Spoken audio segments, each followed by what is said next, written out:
NAR decided to settle. That's been about a month ago, I guess, but they proposed a settlement. Well, everybody's initial reaction was, how is that going to impact mortgages? Is the settlement going to hurt mortgages? Well, for the first time, just a day or two ago, we finally hear from Fannie Mae and Freddie Mac talking about, hey, seller party contributions, this is our rule. Nothing's really changed.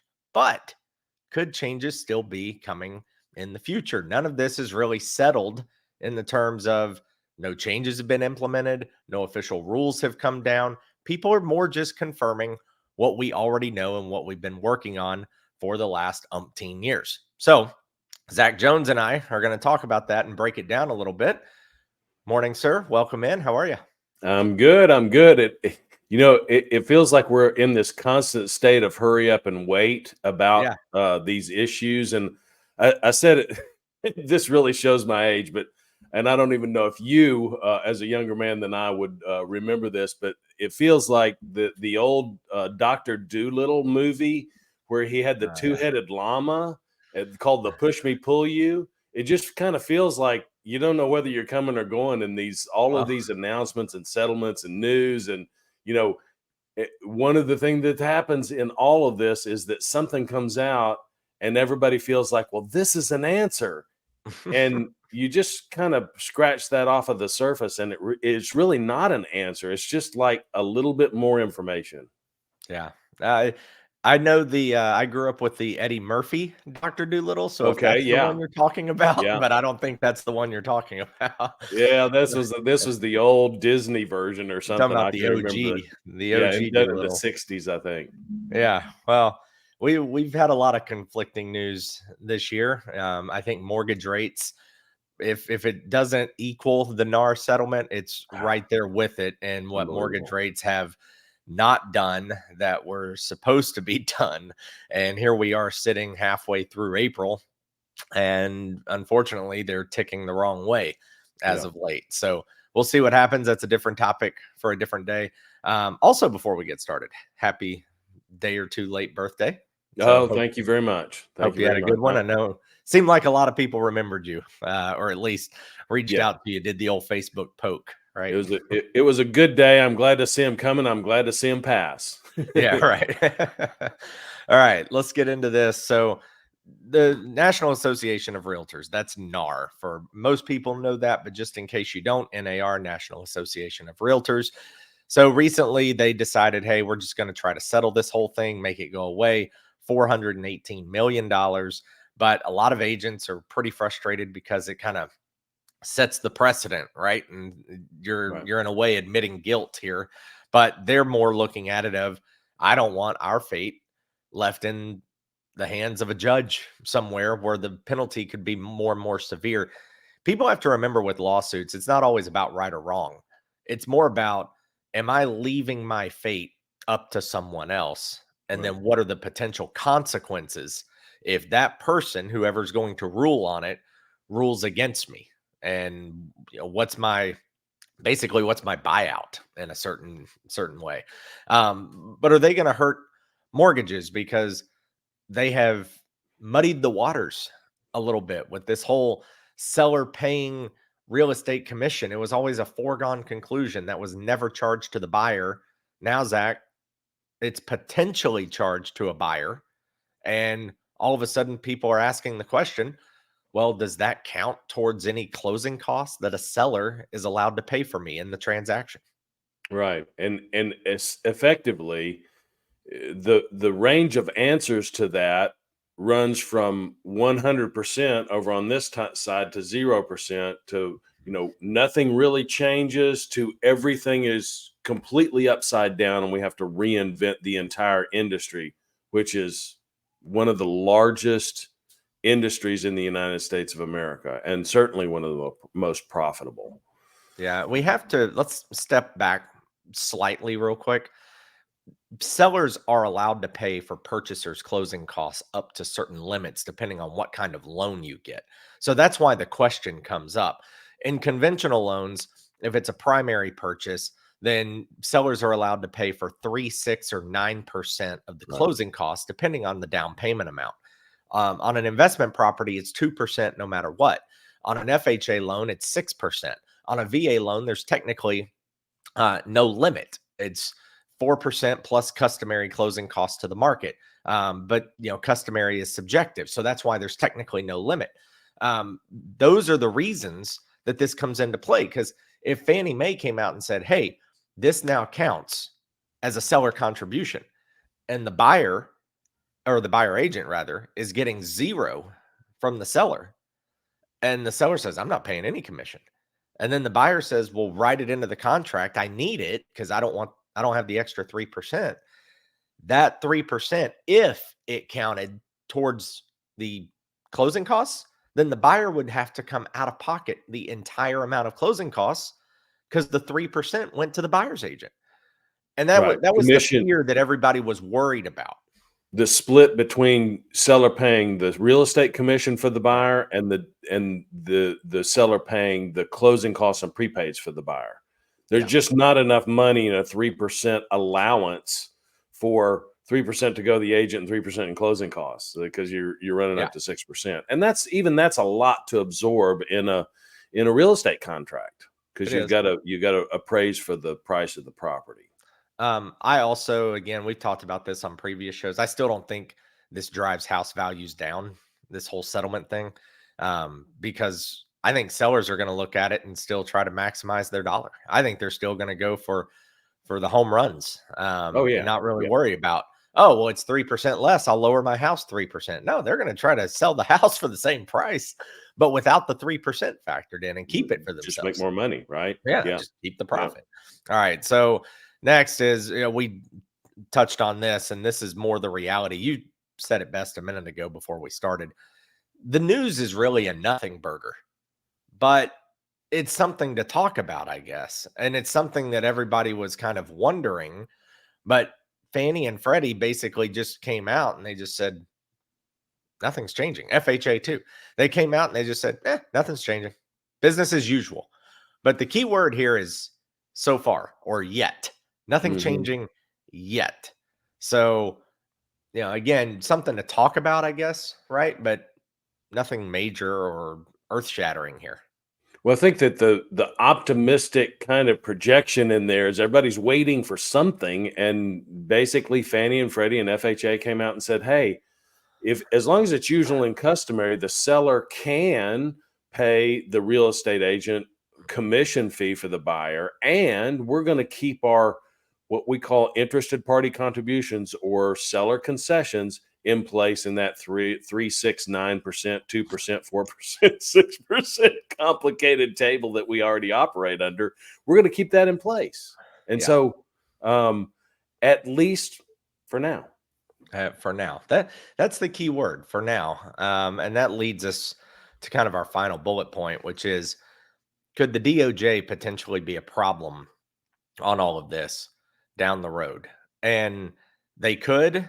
And I'm going to let Zach elaborate on it more, because off mic, he's talked about this with me a little bit more than what I brought it up, but he has so many good points with it. But they could potentially be a problem in this, because they could wreck a lot. And to add on and go ahead and throw this out there, if the DOJ gets involved here, and things start getting more haywire and crazy, then to me it becomes a question of, where does it stop? Because Right. you could start going to builders. You could go back to the mortgage industry.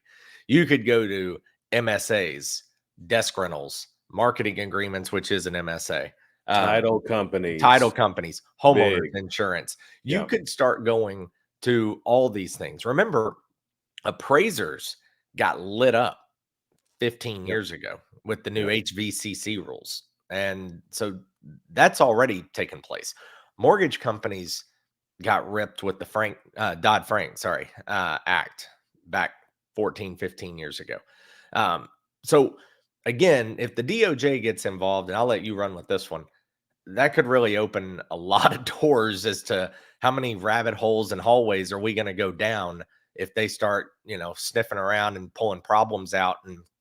And it's frustrating because they don't do this every day like we do.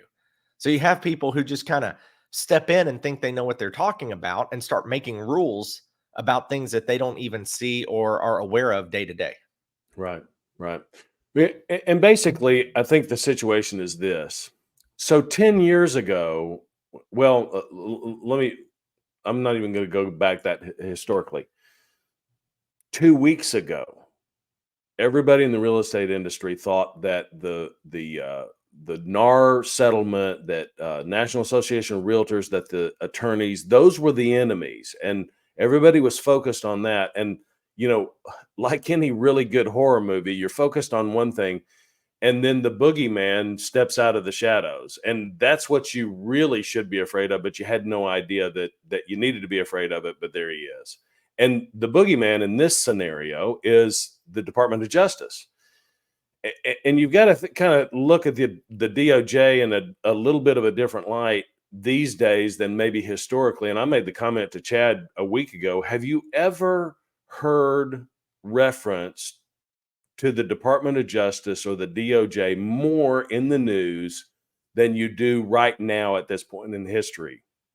It seems like everything is about the DOJ. The DOJ is doing everything. And it's interesting because the DOJ is operating effectively at the behest of the administrative branch. And this whole thing started with the within a couple of 3 weeks of the Biden administration taking office, the DOJ was kind of cut loose on real estate industry. And so that's been working in the background. There was a settlement years ago where the DOJ was going after compensation with realtors, and they have just in the last, it was a week ago Friday, they retracted a settlement agreement that had been in place for a few years and said, hey, we're not going to do this settlement agreement anymore. We're going to revamp it, which is, I'm not a legal expert, but it sounds really weird after you've settled something and you've Right. agreed to a set of terms and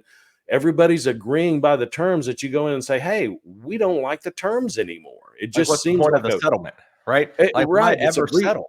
It would be a breach of a legal contract and a binding kind of agreement between all the parties involved. So all of that aside, the DOJ could literally come in and revamp the rules of compensation. It certainly seems like that's what they're after, is to try to go after real estate agents and the way that real estate agents are compensated.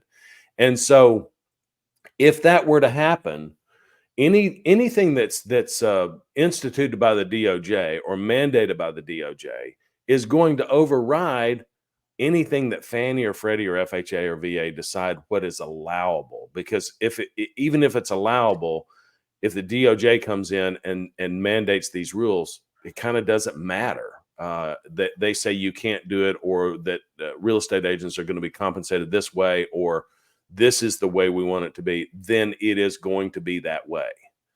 Yeah. What's bothersome about this, and I wish I could, Chad, I just wish that we could neutralize all of the blue and red and blurple politics about this whole thing, because it doesn't really matter who's in office. When I say this particular piece, all the administrative branch, whoever that is, has to do about this DOJ piece of it is to say, back off, because they report to the executive branch.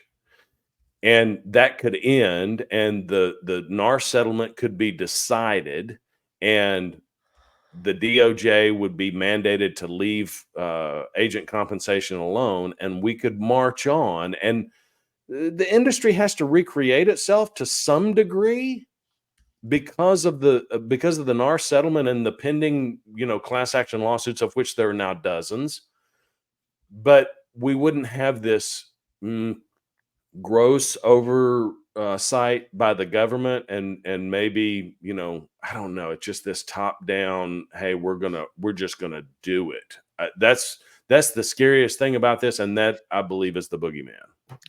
Yeah. And like Zach was saying, more to reiterate there, is the scariest part to me is when you start taking things that were settled previously. It's double jeopardy, right? Right. You've already settled it.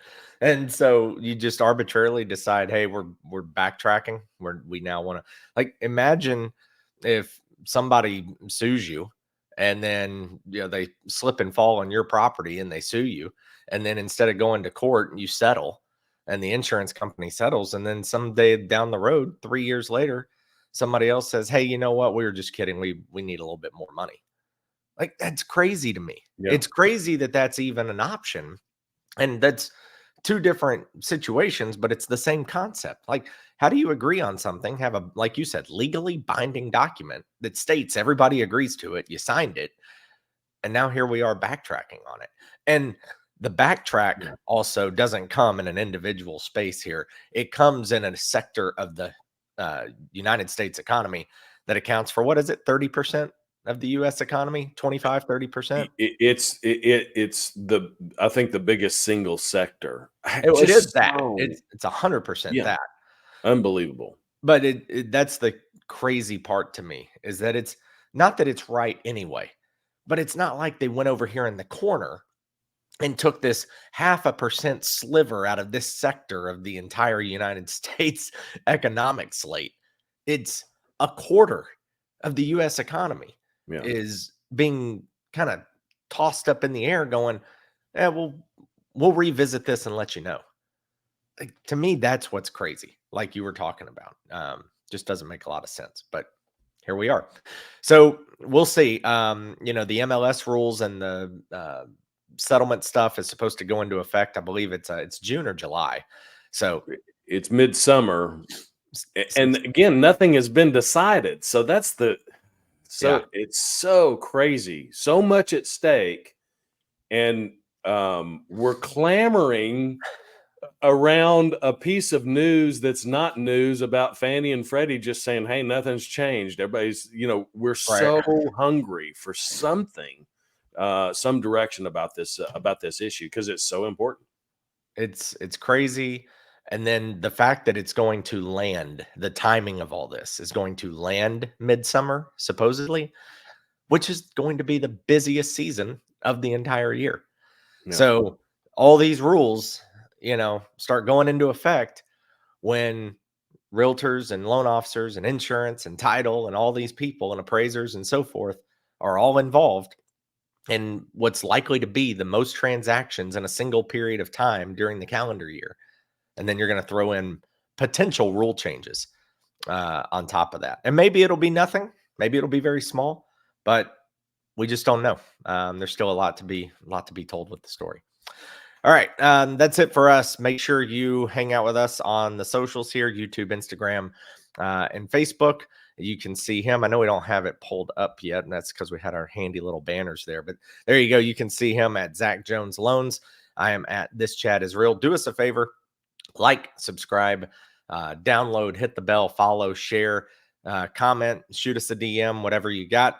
We enjoy kind of the back and forth and just honestly hearing different opinions. Sometimes we Yep. agree, sometimes we don't, but that's the beauty of America, and everybody kind of getting to throw their 2 cents in on a topic, and especially this one. This is a big one, and it's all coming as inventory increases, but also rates increase.